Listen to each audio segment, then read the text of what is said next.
नमस्कार किसान भाइयों, मैं डॉक्टर राधाकृष्ण। किसान भाइयों, आज हम में से सब चाहते हैं कि हम रासायनिक खादों से मुक्त हो जाएं। हम ऐसी फसल लें जिसमें रासायनिक खादों का प्रयोग ना होता हो, क्योंकि रासायनिक खादों के इतने दुष्प्रभाव हैं, इतने कुप्रभाव हैं कि हम इससे अब बचना चाहते हैं, बाहर निकलना चाहते हैं। और ये सोच सिर्फ भारत में या हम तक सीमित नहीं है, पूरी दुनिया में अब तेजी से बढ़ रही है। इसीलिए ऑर्गेनिक खेती पर, जैविक खेती पर लोग आ रहे हैं। लेकिन समस्या यह है कि हम बिना रासायनिक खादों के आज खेती की कामना नहीं कर सकते, क्योंकि हर किसान जानता है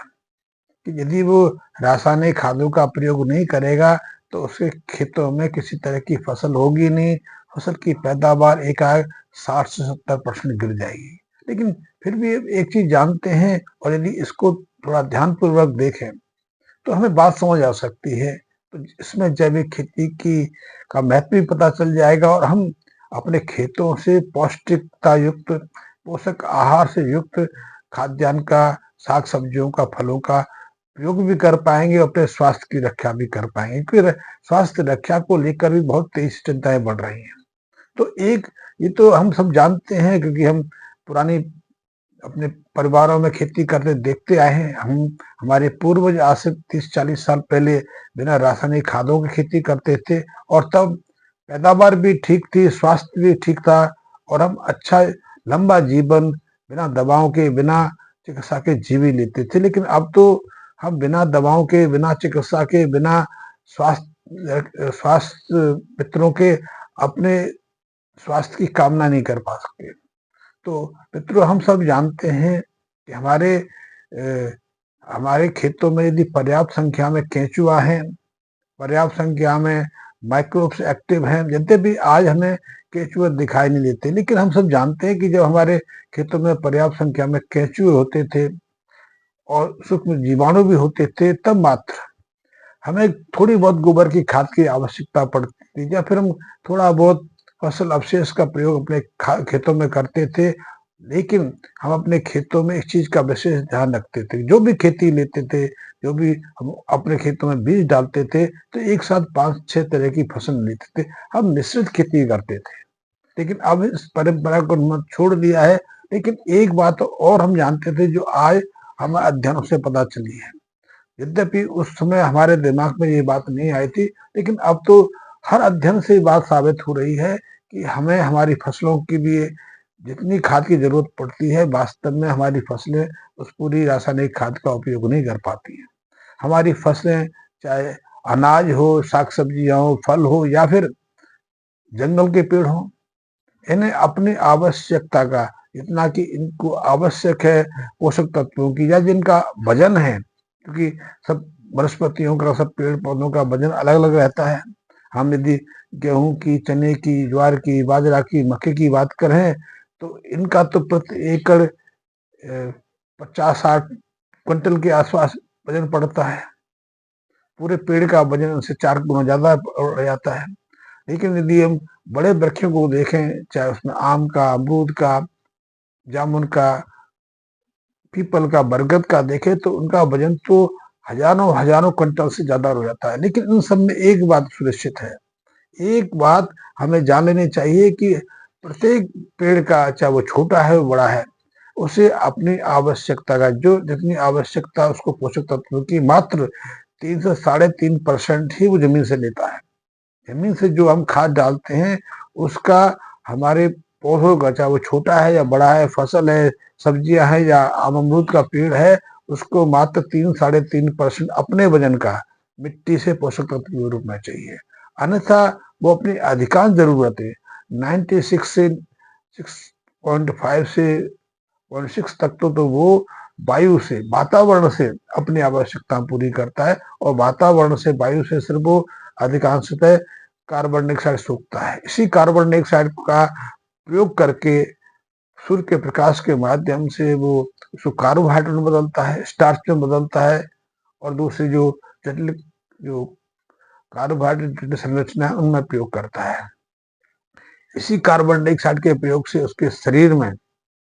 प्रोटीन का निर्माण भी होता है, क्योंकि प्रोटीन के माध्यम से जिस नाइट्रोजन की जरूरत होती है, उसे वो अपनी आवश्यकता के अनुसार जड़ों के माध्यम से मिट्टी से ऑब्जर्व कर लेता है। इसी नाइट्रोजन की आपूर्ति हम यूरिया के माध्यम से करते हैं। डीएपी में भी 18% के आसपास नाइट्रोजन रहता है, या एनपीके आजकल बहुत प्रचलित है, इसका प्रयोग करते हैं। इसी नाइट्रोजन, फास्फोरस और पोटासियम के लिए हम यूरिया का प्रयोग करते हैं, डीएपी का प्रयोग करते हैं, एमओपी का प्रयोग करते हैं, एनपी का प्रयोग करते हैं। और आप जानते हैं कि 1 एकड़ की यदि हमें गेहूं की फसल लेनी है, चावल की फसल लेनी है,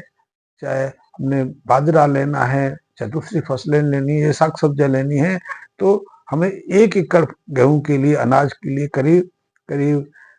40 से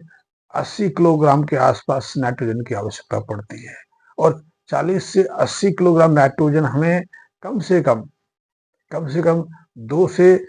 6 बोरे जो यूरिया है उनसे आपूर्ति मिलती है, क्योंकि यूरिया का एक बोरा करीब 50 किलो के होता है, और एक बोरी यूरिया में मात्र 40% के आसपास नाइट्रोजन रहता है, यानी कि एक बोरे से हमें 23 किलो के आसपास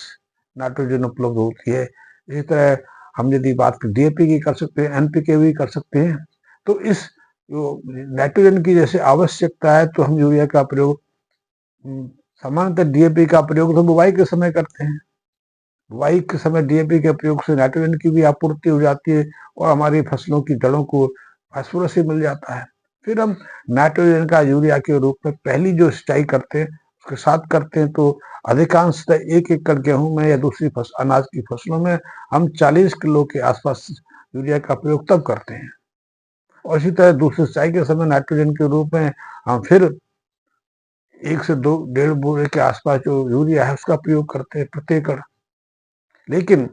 उनमें से अधिकांश नाइट्रोजन हमारी फसलों के, हमारे गेहूं आदि की फसलों के काम नहीं आ पाता, क्योंकि गेहूं की आवश्यकता मात्र 3-3.5% न्यूट्रिएंट्स को, पोषक तत्वों को जमीन से लेने का है। तो यदि हमारी जमीन, मैंने पहले शुरू में कहा कि यदि हमारी जमीन पूरी तरह स्वस्थ है, उसमें अच्छे केचुए हैं, माइक्रोब्स की संख्या, जीवाणु की संख्या पर्याप्त है,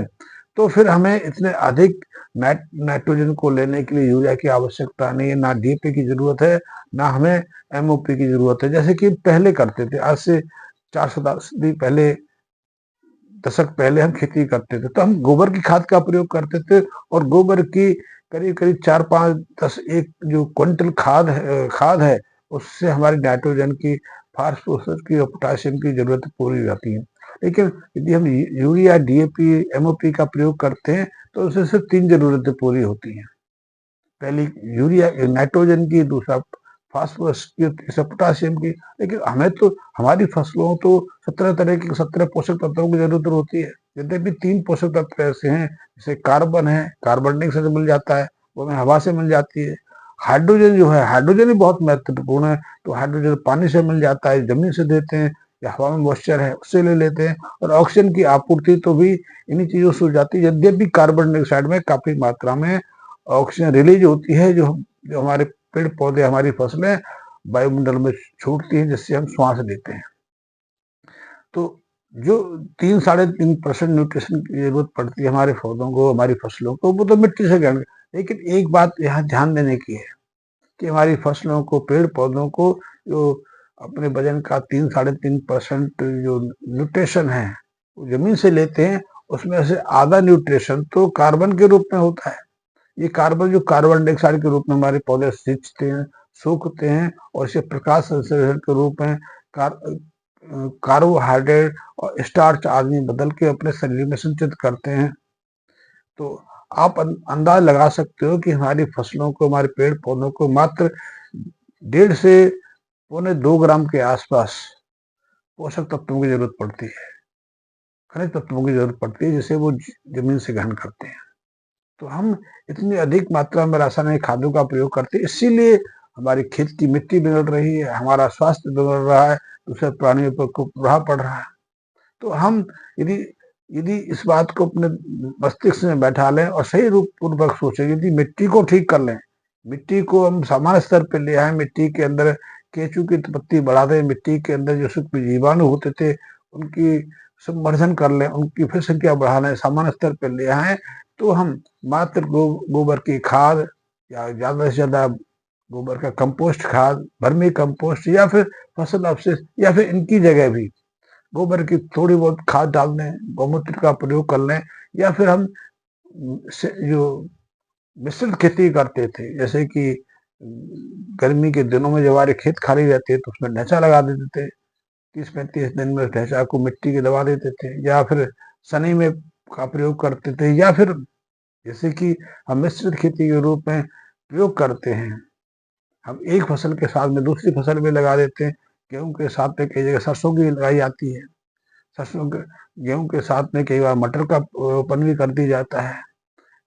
इस तरह की कई तरह की मिश्रित होती, तो उनके माध्यम से भी हम मिट्टी की जो आवश्यकता है पोषक तत्वों की उसकी पूरी कर सकते हैं, क्योंकि ये सारे जो दूसरे फसलें हैं अपनी जड़ों में ऐसे सूक्ष्म जीवाणुओं को सक्रिय करने की हैसियत रखती हैं, में क्षमता रखती हैं, जिससे कि वो सूक्ष्म जीवाणु वायुमंडल से नाइट्रोजन को सोख कर उसे नाइट्रेट आदि के रूप में, यूरिया आदि के रूप में, अमोनिया आदि के रूप में बदल के मिट्टी के माध्यम से हमारी फसलों को उपलब्ध होते रहे। इसी तरह वातावरण से कुछ वातावरण में कुछ ऐसे पदार्थ भी रहते हैं जो हमारे मिट्टी में फास्फोरस है, पोटाशियम है, वो निष्क्रिय अवस्था में है, तो उनको सक्रिय करने के लिए जो मिट्टी के अंदर जो सूक्ष्म जीवाणु हैं, जो फास्फोरस को एक्टिवेट करते हैं, मोबिलाइज करते हैं, पोटाशियम को सक्रिय अवस्था में लाते हैं, तो वो सक्रिय हो जाते हैं और इसके माध्यम से मिट्टी के अंदर जो फास्फोरस पोटाशियम है उसको भी हमारी फसलों के लिए उपलब्ध करा देते हैं। ऐसे में हमें किसी रासायनिक खादों की जरूरत नहीं पड़ती है। हाँ, मिट्टी को स्वस्थ करने की जरूरत पड़ती है, मिट्टी को सामान्य अवस्था में लाने की जरूरत पड़ती है। और हाँ, इससे यदि रासायनिक खादों से बाहर आ जाते हैं तो उसका एक लाभ और भी मिलता है कि हमारी फसलों को नाइट्रोजन, फास्फोरस, पोटाशियम के अलावा जो दूसरे पोषक तत्व हैं जो बहुत महत्वपूर्ण भूमिका निभाते हैं, इनकी कमी से न केवल फसल की उत्पादकता में गिरावट आती है, फसल कई तरह के रोग का शिकार बनती है, कई तरह की उसमें पोषक तत्व संबंधी विकार पैदा होता है, फसलों की पौष्टिकता घट रही है, फसलों का स्वास्थ्य बिगड़ता है, या फिर फसलों पर जो फूल आते हैं पूरी तरह से वो फलों के रूप में, बीजों के रूप में रूपांतरित नहीं हो पाते, या बीजों का आकार घट जाता है, फसल उत्पादकता में आधे से ज्यादा % गिरावट आ जाती है। उससे बच सकते हैं, क्योंकि हमारी फसलों को तो 17 पोषक तत्वों की जरूरत पड़ती है। यूरिया, फास्फोरस, पोटाशियम से मात्र 3 पोषक तत्वों की आपूर्ति होती है। इसीलिए दूसरे किसी पोषक तत्व की जरूरत पड़ती है, फिर हमें दूसरों परामर्श पर, चाहे वो खाद विक्रेता है या दूसरे कृषि विशेषज्ञ हैं, हमें और भी चीजों का प्रयोग करना पड़ता है। कई बार जिंक सल्फेट का स्प्रे कराना पड़ता है, कई बार मैग्नीशियम सल्फेट का स्प्रे करना पड़ता है। बहुत सारे जो अलग अतिरिक्त पोषक तत्व हैं उन्हें खरीद कर उन पर खर्चा करके अपनी फसलों को देना पड़ता है, लेकिन उन सबसे हमारी उत्पादकता में कोई प्रभाव नहीं पड़ता। हाँ, हमारी फसलों के स्वास्थ्य, स्वाद में, उनकी पौष्टिकता में अवश्य परिवर्तन पड़ता है। इसीलिए हम परिणाम देख रहे हैं कि हमारी आधुनिक खेती के रूप में जो रासायनिक खादों का हम प्रयोग कर रहे हैं उनसे उत्पादकता तो बढ़ रही है, लेकिन फसलों की जो पौष्टिकता है वो गिरती जा रही है, और वो सीधा सीधा प्रभाव है, ना तो हम स्वस्थ हैं, ना हमारे दूसरे मित्र स्वस्थ हैं, यहाँ तक कि पृथ्वी पर निवास करने वाले दूसरे प्राणी भी स्वस्थ नहीं है। बहुत सारे जीव तो ऐसे हैं जो पृथ्वी से विलुप्ति के कगार पर पहुंच गए। आपने सुना होगा एक समय, आज भी स्थिति यही है, आज से 20-25 साल पहले कहीं आसपास कोई पशु की मृत्यु हो जाती थी, किसी के घर में भैंस भैंस मर जाती थी बीमार होकर, या किसी तरह से दूसरे पशु मर जाते थे, तो उनकी जो शरीर है उसको, उस शरीर को एक आध घंटे में अदृश्य होने में देरी लगती थी, कि पता नहीं कहाँ कहाँ से गिद्ध, चील, दूसरे पक्षी उड़ के आ जाते थे जो उसके शरीर को खा जाते थे। लेकिन अब तो हमारे आसपास एक कुत्ता भी मर जाए, उसकी बॉडी को, उसके शरीर को डिकम्पोज होने में, अदृश्य होने में महीनों लग जाते हैं, और वो वहां सड़ा सड़ा दुर्गंध फैलाता रहता है, बीमारी का कारण बनता है। कारण यही है कि अब हमने इन जीवों के लिए जो आहार हम अपने खेतों से पैदा कर रहे हैं, जैसे हम स्वयं भी खा रहे हैं, ये प्राणी भी खा रहे हैं, वो भी इसके माध्यम से स्वस्थ नहीं है, उनका शरीर भी इसे प्रदूषित और विषाक्त होता जा रहा है, और इसका परिणाम है कि गिद्ध, चील जैसे जीव उनके शरीर को खाना पसंद नहीं करते, और या फिर वो स्वयं अदृश्य होते चले गए क्योंकि उन्होंने ऐसा विषाक्त मांस का सेवन किया कि उनका शरीर ही बीमार पड़ गया। तो मेरा कहने का अर्थ है कि यदि आप बिना रासायनिक खादों के, बिना किसी केमिकल फर्टिलाइजर की अच्छी खेती करना चाहते हैं, जैविक खेती अपनाना चाहते हैं, तो इसका स्वप्न हम बिना किसी रासायनिक खादों के पूरा कर सकते हैं। इसके लिए पहली और एकमात्र शर्त यही है कि हम अपनी मिट्टी के स्वास्थ्य पर ध्यान दें, हम मिट्टी के स्वास्थ्य को निखारें और मिट्टी को सामान्य अवस्था में लेके आए। तो उसके लिए पहला प्रयोग तो यही है, मिट्टी के स्वास्थ्य को संवारने के लिए, उसको स्वस्थ करने के लिए, कि मिट्टी की जो जरूरत है उनका पूरा करें। तो हम गोबर की खाद का प्रयोग कर सकते हैं। गोबर की खाद के माध्यम से हमारे खेत की मिट्टी को पोषक तत्व तो सहजता से मिल ही जाते हैं, लेकिन उसके साथ में हमारी खेत की मिट्टी को जीवांश भी मिल जाता है, ह्यूमस भी पर्याप्त मात्रा में मिल जाता है। और जहाँ जीवांश है, ह्यूमस है, और माइक्रोब्स भी सक्रिय हो जाते हैं, उनकी गतिविधि बढ़ जाती है, और उनकी गतिविधि से जो फसल अवशेष हैं या दूसरी चीजें हैं वो भी सहजता से अपघटित हो जाती हैं, उसे और पोषक तत्व तो मिट्टी मिल जाते हैं। मिट्टी का जो उर्वरक क्षमता है फिर सामान्य से आए। फिर हमें ऐसी अवस्था में फसलों की आवश्यकता को पूरा करने के लिए किसी केमिकल फर्टिलाइजर की या किसी अतिरिक्त खाद की जरूरत नहीं पड़ती है। तो रासायनिक खादों से मुक्ति होना या फिर बिना रासायनिक खादों की जैविक खेती का आनंद लेना, अच्छी बढ़वार लेना कोई मुश्किल नहीं है, सिर्फ बुद्धि का और अपने ध्यान को खोलने की आवश्यकता है। तो हम बिना रासायनिक खादों के भरपूर मात्रा में स्वस्थ अनाज, स्वस्थ खाद्यान्न भी अपने खेतों से ले सकते हैं और अच्छी बढ़वार भी ले सकते हैं। ये एक सहज प्रयोग है।